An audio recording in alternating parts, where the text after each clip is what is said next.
دا وروسته روایت کې حضرت پیغمبر علیه السلام ګورئ او خلکو دا حقوق العباد به خامخه ادا کیږي په قیامت کې، دا نه پاتې کیږي. حتی انسانان خود څه کوي په حیواناتو کې په دنیا کې یوه وزه ده ښکروره، بله وزه ده ښکرونه نه لري.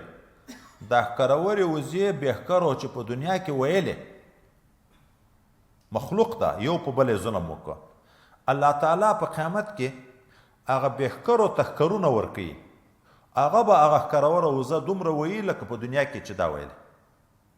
خو دا نور حیواناتو حشر کیږي د حقوقو د ادایګي دپاره، نور ورته چې ایدی په منځ کې حساب خلاص شي، کونو ترابا ټول خاورې شي.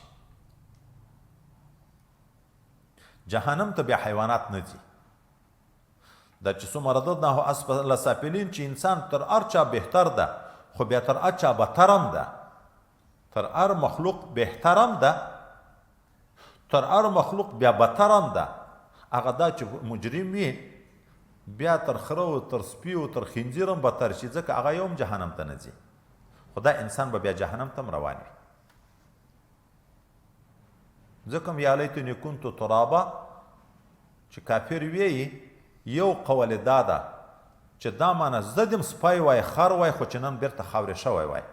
یا لیتنی کنتو ترابا دا معنی انسانیت کې زه نه وای پیدا، حیوان دی وای خو چې نن خاورې شوی وای د جهنم د عذاب نه خو به خلاص.